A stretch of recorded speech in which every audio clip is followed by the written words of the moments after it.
Esta semana, milhares de turistas foram até Roswell, no Novo México, a cidade americana onde, diz a lenda, teria caído um disco voador há exatos 50 anos. Ufólogos e testemunhas da época garantem que os militares recolheram os destroços da nave e os corpos de pelo menos 4 ETs mortos na queda. A Força Aérea Americana negou a história oficialmente semana passada. Disse que foi um balão que caiu, carregado com bonecos usados para espionagem. Mas o que os militares sabem sobre discos voadores? O Fantástico resolveu investigar o que as Forças Armadas aqui no Brasil têm documentado no espaço.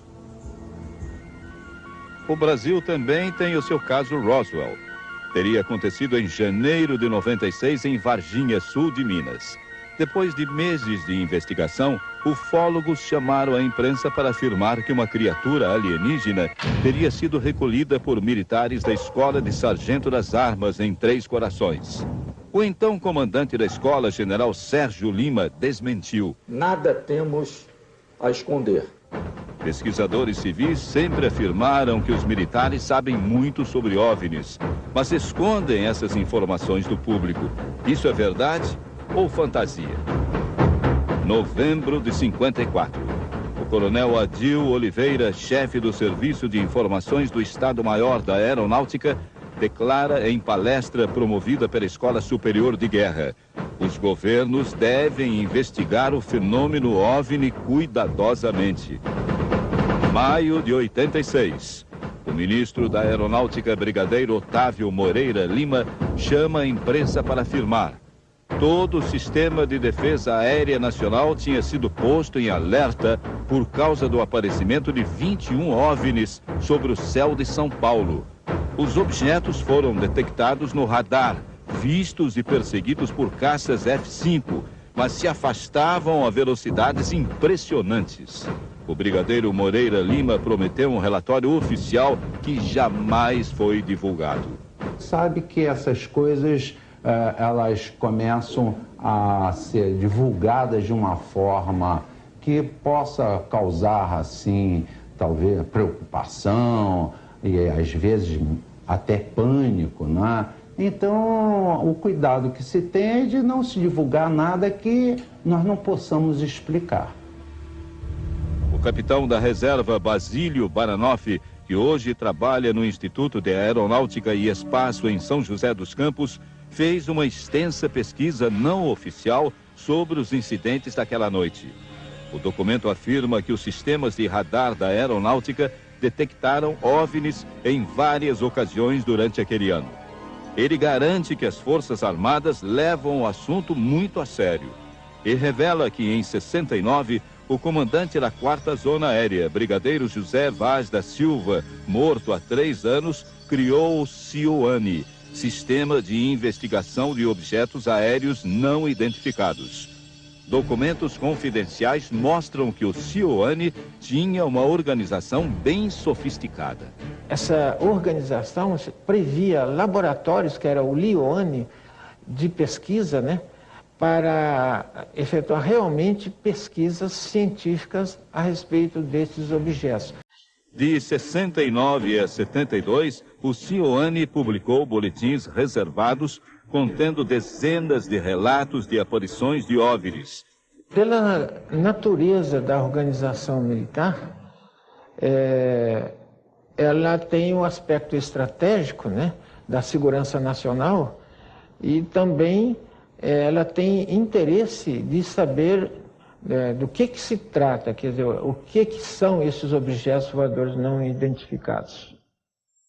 O presidente do Instituto de Pesquisas de Fenômenos Aeroespaciais, Claudeir Covo, conseguiu outro documento confidencial das mãos de um informante militar. São procedimentos que devem ser adotados sempre que pilotos da aeronáutica ou civis relatarem o avistamento de um OVNI.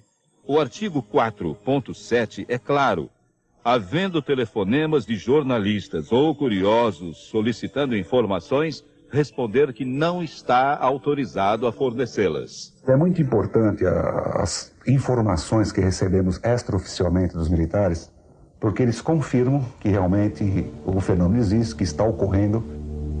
O maior caçador brasileiro de documentos oficiais sobre OVNIs é o editor da revista UFO, Ademar Jevaer. Ele mostra as conclusões de um projeto secreto conduzido pela Aeronáutica em 77, na Amazônia, e batizado com o sugestivo nome de Operação Prato.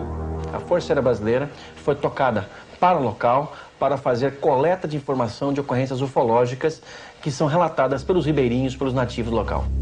Quando pediu autorização para publicar os documentos, Jevaer recebeu do comando do Estado-Maior da Aeronáutica a seguinte resposta: a documentação é sigilosa e deve ser evitada sua divulgação à imprensa de forma a evitar embaraços desnecessários. O fotógrafo Almiro Baraúna conhece bem o sigilo imposto pelos militares ao assunto OVNI.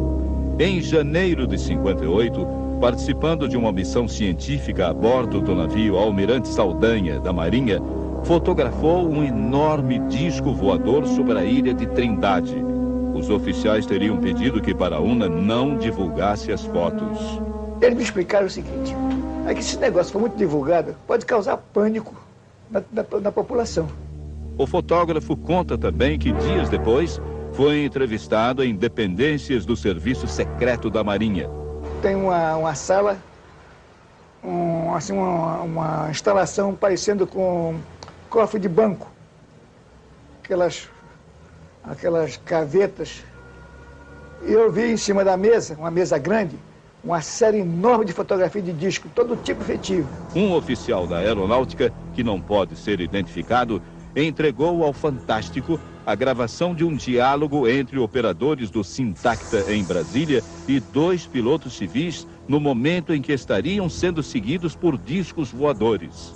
Brasília ao Transbrasil. Na sua escuta, prossiga. Ele, inclusive, agora está mais próximo da gente, está numa velocidade violenta. Ele está aqui à nossa direita. Já contato visual com alguma forma de aeronave? Não, negativo, porque a luz é muito violenta. Ela está realmente, aparentemente, nos seguindo. É como se estivesse fazendo um voo de esquadrilha conosco. Para a sua informação, temos outra aeronave, outro alvo à nossa esquerda também. De fato, estamos verificando 2 alvos. São 2 alvos que estamos verificando no nosso scope aqui. Scope é a tela do radar. Seriam aeronaves com cores diferentes. Abaixo é vermelha e acima é branca. Positivo, estamos cientes. O mais recente caso a chamar a atenção das autoridades ocorreu no Rio Grande do Sul, com o empresário e piloto Haroldo Westendorf. Ele conta que em outubro do ano passado, quando sobrevoava a Lagoa dos Patos, avistou um objeto desconhecido que girava lentamente sobre seu próprio eixo. Segundo os cálculos do piloto, o objeto teria uns 70 metros de altura e uma base com aproximadamente 100 metros de diâmetro. Uma espécie de cúpula se abriu na parte de cima. Dela saiu um disco voador na vertical e disparou em altíssima velocidade. O piloto começou uma aproximação para tentar ver alguma coisa através da parte que se abriu no OVNI. Mas de lá saíram ondas ou raios avermelhados, o que assustou o empresário. Logo depois, o objeto disparou na vertical. O que torna o relato ainda mais misterioso é que um operador da Infraero, alertado pelo rádio, também viu o tal objeto.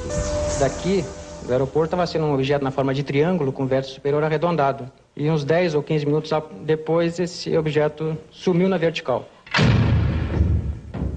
Procurado pelo Fantástico, o Ministério da Aeronáutica enviou fax dizendo que não se pronuncia sobre o assunto OVNI.